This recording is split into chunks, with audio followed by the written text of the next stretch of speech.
Assalamualaikum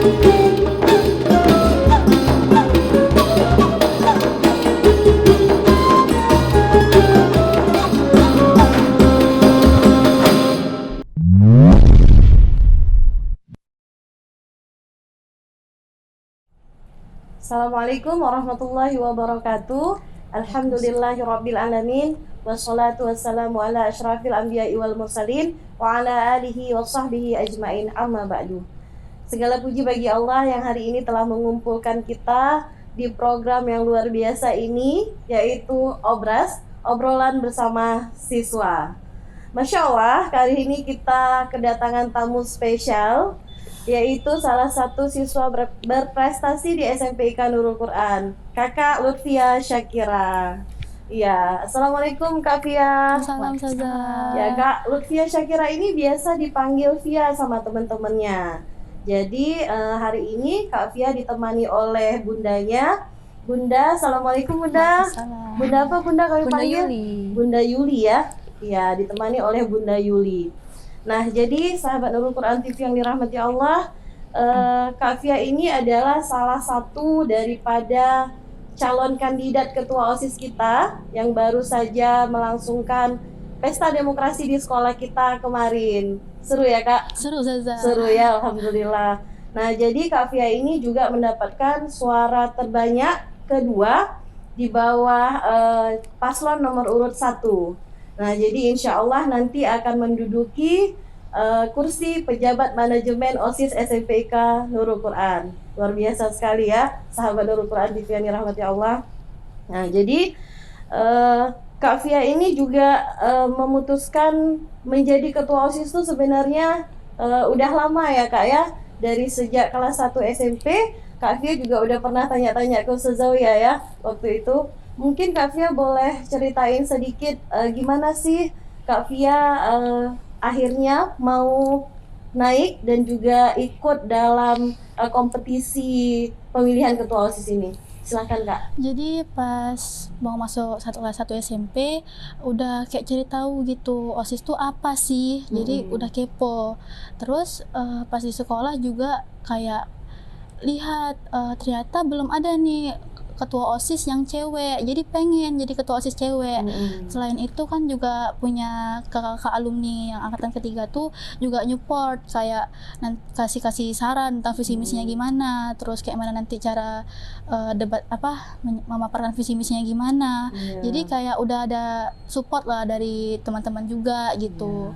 Jadi pengen juga membuktikan bahwa cewek tuh bisa jadi pemimpin, bukan cuma cowok. Jadi kan dulu pas kelas 1 kan pernah jabat jadi ketua kelas, kelas 2 juga jadi ketua kelas. Jadi kayak pengen gitu nambah rasa kepemimpinan. Pengalaman Iya, ya. jadi di ruang lingkup yang lebih besar gitu Saza. Ya, Masya Allah ya teman-teman ya. Ternyata Kak Fia ini orangnya suka mencari pengalaman baru ternyata ya. Dan memang Fia ini akhirnya naiknya itu dengan Jura ya Fia ya. Nah, jadi mereka punya satu slogan, katanya saat ini wanita memimpin ya. Saatnya wanita memimpin. Itu slogan dari paslon nomor urut 2 hari waktu pemilihan ketua OSIS. Kak Fia ini menjadi paslon nomor urut 2. Nah, kami yakin pasti ketika Kak Fia naik menjadi calon ketua OSIS, pastinya tuh tidak terlepas daripada dukungan Bunda dan Ayah di rumah ya Bunda ya. Iya, Kira-kira apa Bunda dukungannya ketika pertama sekali nih mendengar Fia bilang mau naik ketua OSIS ke Bunda gitu? Pertama kali mendengarnya ya saya termasuk senang hati juga karena anak saya sudah berani untuk mencalonkan diri untuk jadi ketua OSIS. Kayak gitu. Saya bilang sama Lutfianya, harus semangat ya nak ya, menang kalah harus semangat, jangan kecil hati. Gitu Ustazah. Iya, betul. Jadi memang dukungan orang tua tuh menjadi poin paling penting dalam kehidupan anak-anak dalam dia mengejar sesuatu yang dia inginkan. Jadi tidak terlepas pastinya daripada peran orang tua di dalamnya. Nah, sahabat Nurul Quran TV yang dirahmati Allah, Kak Fia ini selain calon kandidat ketua OSIS, dia juga adalah seorang siswa yang berprestasi, punya berbagai macam bakat, yang sudah banyak lomba sudah banyak lomba dia geluti, yaitu salah satu lombanya seperti puisi, pidato, kemudian ada lomba olimpiade juga ya Kak ya. Iya, jadi lomba-lomba itu Kak Via Kak Via laksanakan tuh dengan maksimal. Karena biasanya belajarnya juga ada di sekolah dan ada di rumah juga ya Kak. Nah, jadi Kak Via juga di bidang OSN terpilih juga tahun ini ya, Iya, Ustazah, menjadi salah satu peserta dari bidang IPS ya Kak ya. Nah, Ustazah mau tanya nih, gimana sih Kak? Ini kan ada beberapa lomba yang Kakak memang puisi, kemudian ada lomba yang seperti pidato, itu kan tampil di depan umum ya. Gimana cara Kak Via mempersiapkan lomba itu? Karena kan pasti itu membutuhkan mental yang sangat besar, yang sangat kuat, yang kita harus miliki sampai kita berani muncul di depan panggung ya kan? Ya silakan Kak. Jadi yang pertama-tama pastinya belajar tentang public speaking. Jadi kan dulu ada tuh Ustadz Fadil, beliau mengajarkan Via buat bisa buat bisa public speaking. Jadi diajarin kalau misalnya tampil di depan tuh tenang, jangan panik. Pokoknya jangan ditatap mata juri ataupun penonton-penonton lain. Terus kalau misalnya latihan di rumah tuh kita kayak sediain kayak misalnya kayak boneka atau kucing atau apa gitu, kayak kita berasa lagi diliatin sama penonton sebagai audiens ya. Jadi kayak udah terlatih gitu, jadi pas tampil di panggung nggak panik gitu Saza. Iya Bunda, kalau kondisinya Kak Via lagi mau lomba tuh Bunda, kira-kira di rumah ngapain aja tuh sama Bunda tuh? Kalau pas ada lomba gitu, Lutfianya belajar mandiri dia Ustazah. Oh, Masya Allah. Tanpa saya ajari Ustazah. Dia belajar di kamarnya sendiri Ustazah. Itu lomba apa Bunda? Apa puisi yang seperti itu, pidato atau Puisi, semua lomba begitu? semua lomba dia selalu mandiri Ustazah. Jadi puisi ini memang sudah dari dulu atau baru di SMP ini aja? Dari TK. Dari TK sudah nampak prestasinya. Alhamdulillah Ustazah. Iya. Jadi sahabat Nurul Quran TV yang dirahmati Allah, tidak heran kita. Jadi Kak Via ini memang sudah menang juara 1 lomba puisi di sekolah kita itu sudah beberapa kali ya Kak ya. Pidato juga sudah beberapa kali. Nah, jadi ternyata memang bakatnya itu sudah ada sejak dari kecil. Ya, Masya Allah ya. Nah, Kak Via selain lomba-lomba puisi tadi masuk ke OSN juga, Kak Via Ustazah lihat juga suka menari ya. Iya, Kak Via juga suka menari dan dia tergabung dalam Sanggar Bijih Dahsyat SMPIK Nurul Quran. Jadi Kak Via ini salah satu membernya di bagian tari Rato Jaro ya Kak ya. Bolehlah diceritakan sedikit kok bisa terjun juga akhirnya ke dunia seni seperti itu. Jadi kan dari SD, dulu kan SD nggak di Aceh kan Saza, lagi di Medan. Dulu tuh emang suka kali nari Saza. Jadi pas di sini tiba-tiba ada Saza Ismi waktu itu menawarkan ekstrakurikuler menari gitu. Jadi tertantang juga pengen ikut. Habis itu ternyata yang diajarkannya itu Rato Jaro. Kami selama di Medan tuh kayak kepo Rato Jaro tuh gimana sih? Jadi kayak suka gitu jadinya, jadi jatuh cinta sama Rato Jaro. Akhirnya jadi penari Rato Jaro ya. Jadi sahabat Nurul Quran TV yang dirahmati Allah, di sekolah kita itu memang ada beberapa klub gitu. Selain tadi ada Sanggar Bijih Dahsyat, juga ada beberapa klub. Nah, salah satu klubnya itu adalah IPS yang Kak Via juga ada di dalamnya. Nah, jadi selain IPS ada klub lain juga kita ya Kak ya. Ada klub matematika, ada klub bahasa Inggris, ada klub sains juga, kemudian ada klub tilawah dan juga ada klub tahfiz. Nah, jadi semua klub itu akan dimasukkan anak-anak ke dalam klub dengan cara seleksi, yaitu anak-anak yang punya prestasi atau juara 1 sampai dengan 5 dan berbakat di bidangnya masing-masing.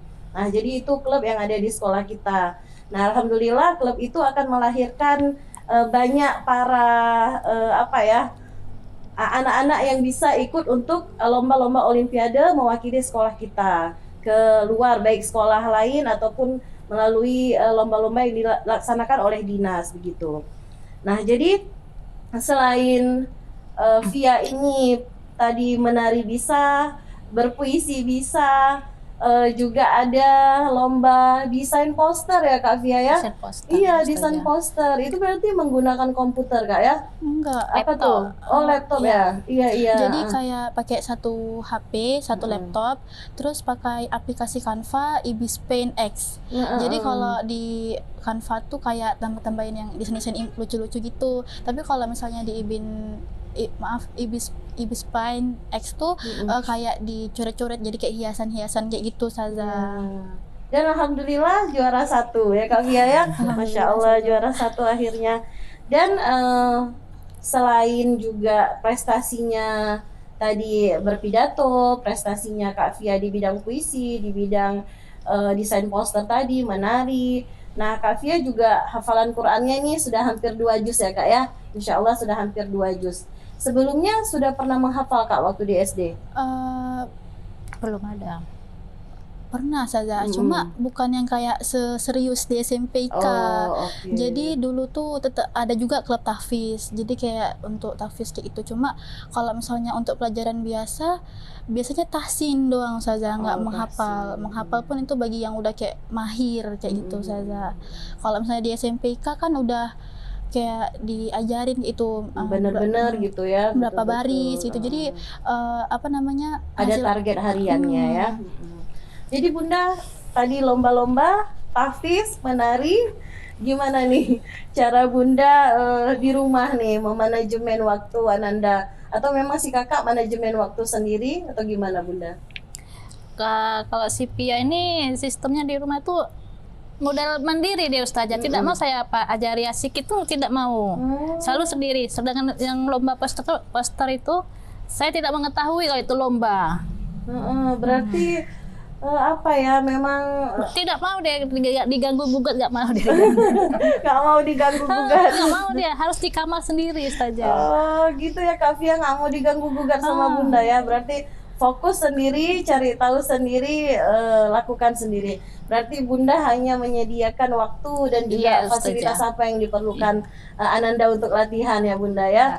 Ya alhamdulillah, Masya Allah ya. Jadi punya anak mandiri ternyata luar biasa Bunda ya. Oh iya Bunda, ngomong-ngomong mandiri, biasanya yang mandiri itu kan anak yang paling tua gitu ya. Kak Via ini berapa orang bersaudara Bunda di keluarga? Satu Ustazah. Oh satu-satunya. Satu-satunya. Masya Allah, anak satu-satunya.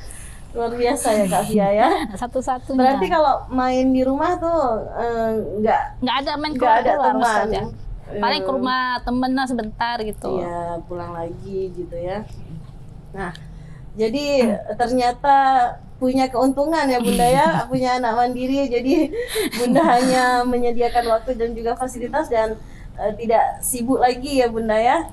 Nah, namun tetap memantau ya Bunda ya, Ustazah, itu pasti ya. Karena kalau tidak kita pantau yang namanya anak-anak, kadang-kadang bisa kemana-mana Kelewat gitu, batas. kelewat batas. Ya. Oke, kembali ke Kak Via. Kak Via, kita kan udah di sekolah nih, Kak Via udah di SMPIK Nurul Quran nih, udah 2 tahun ya Kak ya, hampir 2 tahun ya. Kira-kira apa nih kesan dan pesannya selama bersekolah di SMPIK Nurul Quran? Kesannya itu guru-guru di sini tuh ramah semua, kayak Masya Allah. bisa diajak curhat gitu. Jadi Ustazahnya termasuk nggak tuh? masuk saja. Termasuk loh. Terus kalau Apalagi misalnya sama Ustazah Cut. Oh, sama Ustazah ya udah. terus kayak teman gitu, jadi kayak Yeah. misal bisa bukber-bukber di luar atau kayak liburan kemana gitu. Terus kalau misalnya kita nggak tahu, kita bisa langsung tanya. Terus kita nggak ditekenin buat ini itu, belajarnya itu sambil santai gitu saja. Jadi kami bersyukur bisa di sekolah di sini. Ya, Terus Masya kalau pesan Allah. kami semoga lebih baik ke depannya. Jadi guru-gurunya sehat semua gitu. Masya Allah, luar biasa ya Kak Via ya. Baik, selanjutnya nih sama Bunda. Kira-kira ada tips-tips apa nih Bunda supaya orang tua di rumah juga mungkin yang pengen tahu gimana sih cara agar kita tuh punya anak yang berprestasi seperti Kak Via nih Bunda? Aduh, gimana Ustazah, bingung saya. Karena dia mandiri kali ya Bunda Mandiri ya. sekali kan saya seperti saya bilang tadi Ustazah. Tidak Iya. pernah saya ajari sikit pun tidak pernah. Tidak mau. Masya Allah, iya. Alhamdulillah punya anak yang mandiri Ustazah. Berarti diberkahi dengan ananda yang mandiri ya. Baik, Bunda, alhamdulillah apa yang saya penasaran selama ini sudah terjawab semua. Terima kasih atas kehadirannya Kak Fia, terima Iya, kasih atas Ustazah. kehadirannya Bunda. Baik sahabat Nurul Quran TV yang dirahmati Allah, sampai di sini dulu perjumpaan kita hari ini. Insya Allah akan berjumpa lagi pada program obrolan bersama siswa berikutnya bersama ustazah-ustazah yang kece badai lainnya. Terima kasih. Assalamualaikum warahmatullahi wabarakatuh.